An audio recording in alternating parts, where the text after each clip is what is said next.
Oh, it's been a very long day, so excuse the casual look. It's a Ravenclaw kind of day. Always a Harry Potter fan. Anyway, this is a very real dedication to Ruth Perry, who was the head teacher who decided to unfortunately take her life after her school was downgraded by the OFSTED inspection that they had recently had. And there's been a lot of things said about it, and I wanted to give, I've been through 7 Ofsted inspections, 2 as a consultant, and I just wanted, this may not be for anyone, but it may be for someone out there. And you know, sometimes you have to put videos out there that represent our real life experience. Now Ofsted have said that, you know, and my condolences and absolute heartfelt sorrow goes out to the family of Ruth Perry. This is not what the inspections are intended to do. However, as with all situations, when things are tested, there's going to be a pro and there's going to be a downside, a con. So it's been a while since I've been part of an Ofsted inspection. I think it's been a couple of years, maybe 3. And but from the ones that I've endured, and the word is endured, is that you get roughly 2 days warning. You're so lucky if you get the call on a Friday, because then you actually get the Friday night as well as the whole of the weekend to prep. And those are the ones, as a teacher, that was the call that you lived for, that you hoped for, that you would get a call on a Friday. Most people are not so lucky. You get, like I said, up to 2 days warning. So after the inspection, you're told at the meeting, you're not allowed to share it, but you're allowed to tell the staff what grading you've been given. So you are very well aware before the report comes out what your school's grading is going to be. Again, I don't know if that's currently the case, but it certainly was the case when I did my last Ofsted inspection 3, maybe 4 years ago now, actually, maybe not 2. Anyway, so it's a 4-year calculation, so you're on a 4-year roll. So you always know when you're due an Ofsted. So you, from the time Ofsted leave, you're on a 4-year countdown. I think, except in the case where you're given outstanding, I think you're given 5 years. And correct me if I'm wrong. You're given, yes, what would be what Sky News referred to as a single high stake judgment. So you're either outstanding, good, requires improvement, or inadequate. And yes, Ofsted have the power to shut down schools if they so feel that the children are in danger or they're failing in their provision. Okay, so I'm going to slip my opinion in there. I was told by Colin Whitehead, who's probably one of the best head teachers I worked underneath. Lorna Jackson was by far the other one. They're kind of on par in my esteem. Great leaders. Hi, Lorna. Anyway, so he said to me that consistently good is outstanding. So I would actually say to parents, please don't look for an outstanding school, especially if they're outstanding and then they go down to requires to improve, good, and then outstanding. You want a school that's consistently good, that's had at least 3, definitely 2 Ofsted inspections. That's good.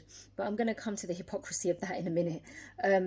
Okay, now in the recent survey of schools, they found that 3/4 of UK schools were graded good.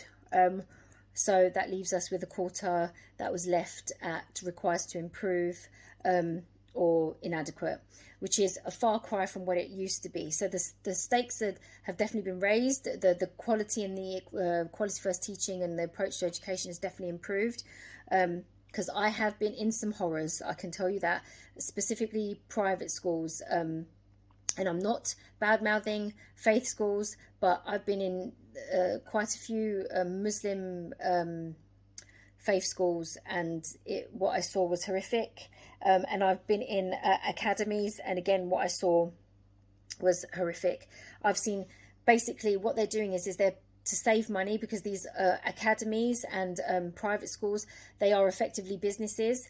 And what they do is, not all of them, but certainly the ones that I saw, and I think I've seen maybe 7 in total. So that's still a large number of London schools, where they basically pay unqualified teachers. They give them training in school, to up the level and quality of their teaching, but they pay them like the same wage as, for example, a teaching assistant. However, their hours are insane. They're the same hours as any teacher, except they're being paid practically nothing. And what's worse is that the parents of those children weren't aware that those members of staff were not qualified teachers. You wouldn't go to an unqualified GP, so why would you want an unqualified teacher in the classroom? We could argue about the training that teachers receive, that is inadequate and doesn't correctly prepare teachers for a lifetime of teaching, and it is a job that requires passion and love. You don't do it for the money. You need to cover your bills and your livelihood, but you don't do it for the money, because you are effectively everything from a psychiatrist to a psychologist to a mother to a father to a PA. You know, when you're a teacher, you cover all those roles and you squish it into the 10 hours a day, of which 6 of those you're teaching, and the rest of those hours you find time in your own time to make sure that your lessons are adequate or more than adequate, your lessons are prepped, your resources are done, and you've got feedback marking going on consistently. I know this is going to be a bit of a long post, but it needs to be said. So back to Ofsted. So this is what I've seen, and I'm not naming schools, I'm not saying who. I've been in a lot of schools. I think I've been involved in education now for roughly 17, 18 years. And I've seen fake marking, where books that were supposed to have been marked by actual members of management, they call over teachers from the other school and had them fake mark the books. I've seen a lot of fake marking. I've seen last minute rushing. I've seen plans done and redone and done over. So they're not actually in line with the original plans that were there. I've seen children hidden, and I do mean, so I've seen children, and this was in the school in Beckton. Again, I won't say, but this, and this was very early on in my teaching career, and I was thinking like, what? So they took children who were unruly and couldn't be managed, and they effectively hid them in a class somewhere where the Ofsted inspectors were not directed to. And there are all horror stories like that. They're just a few that come to mind, because I was just watching the Sky News report and making notes on my thoughts. Now, this is what I'm going to end on to conclude. Now, what the head teachers are saying is that it's a single word that effectively summarizes the entirety of the school. And while I can sympathize, I can't empathize with it, while I can sympathize with it, the majority of head teachers that I have interviewed for various research projects, they have systematic bullying in their school of their own staff, which is one of the reasons when I've been doing my research that teachers leave school, is they feel that they're systematically targeted. Every year there'll be a teacher that they just decide they don't like, and they're just going to be on them. And when I mean on them, I mean asking them for plans every 3 days, coming into the classroom in and out, observation upon observation, and it's just really. And these teachers, they've cracked. Nearly every single one of them. Very few of them have survived. They've either moved school or they've just left the profession altogether. I didn't check the statistics for how many teachers left the profession last year, but I do know we're leaving the profession in droves. I myself left to become a private teacher. Yes, it's a financial hit. Yes, it's a risk that I take, but the peace of mind that I got by being able to teach in a way that I know the child needs without having to consistently prove that I'm a good teacher, that was worth its weight in gold for me. And it was the main decider. But I do find this whole thing hypocritical in the sense that, well, head teachers, I get it. What happened to Ruth shouldn't happen. And I am in no way making this okay. But the educative system it's not just Ofsted that need reforming, it's the whole educative system. So for example, I've been saying for years, why do we have timed tests, or why do we have tests that are so tightly timed? Because when I go to my GP or my solicitor or whoever, I don't care if you completed your GCSE in an hour. What I care is the fact that You were able to answer your GCSE questions to a high level. Now, whether that took you 1 hour or 2 hours doesn't really affect me too much as an adult functioning in adult society. What does affect me is your knowledge, your know-how, your mastery of your skill.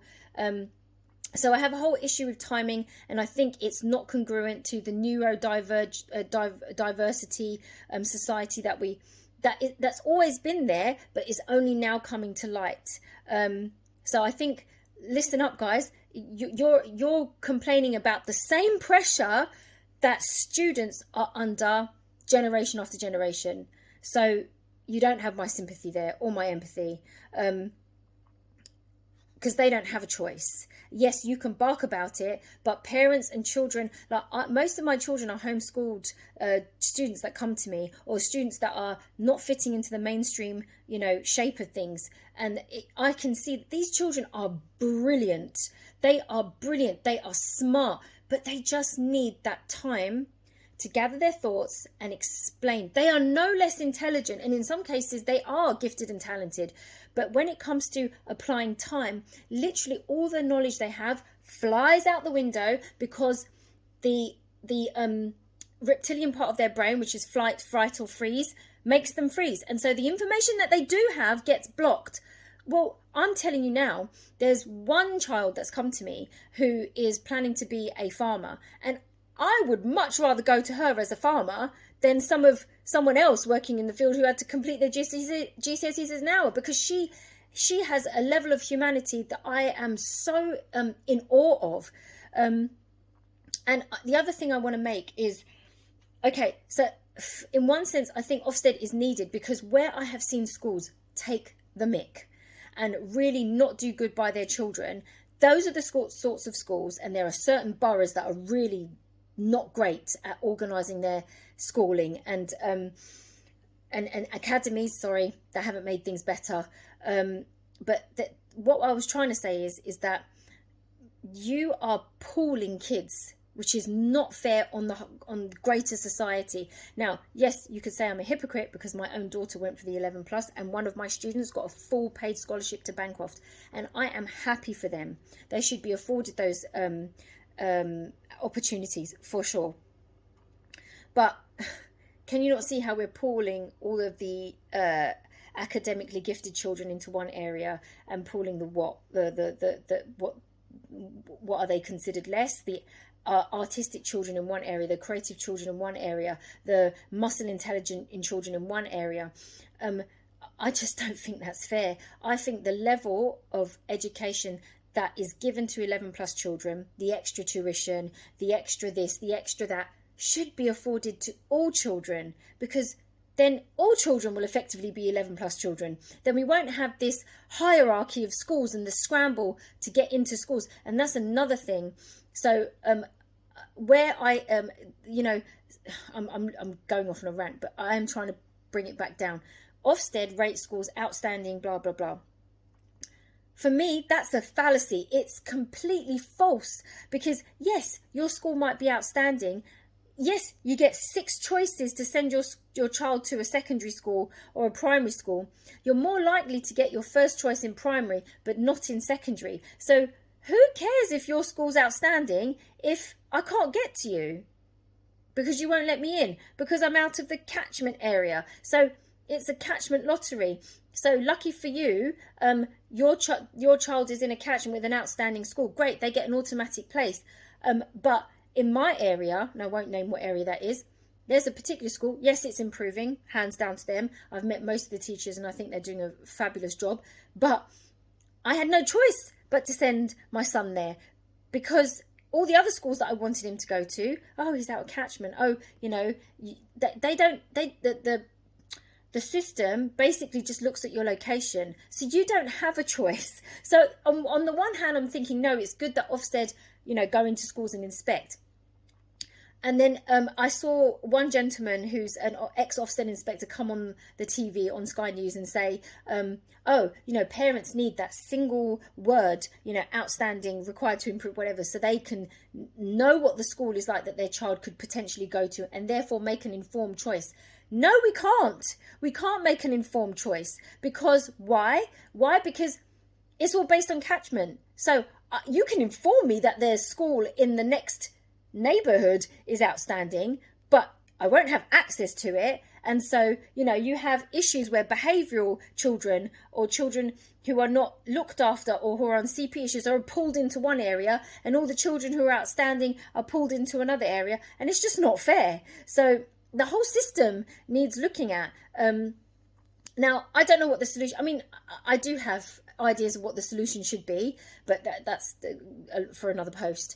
But I just wanted to respond to this kind of weird entanglement that that has come about from the unfortunate, suicide of Ruth Perry. She's raised an issue with the taking of her life. On the one hand, yes, we need to know how the school is performing. On the other hand, knowing how the school is performing does zero for me as a parent in terms of my choice if my child is out of catchment and they don't have an option to go there unless they go in on a scholarship, which is why a lot of parents scramble for the 11 plus and effectively remove the year 7, from the time their child is 7 all the way through to 10 from their childhood, because they're trying to cram this GCSE grade, exam to their children. And it's phenomenal how there hasn't been more illness around that, because the mental health around that is insane. How do I want to end this? I don't really want to conclude. I just wanted it to be an informational video on the reality of how OFSTED is, the point of OFSTED, and what schools have done, and come on, are probably still doing in order to get that outstanding grade. So look, this is not me attacking any particular school, but that is what I've witnessed, and people might not like it, but that's tough. They shouldn't be doing it then.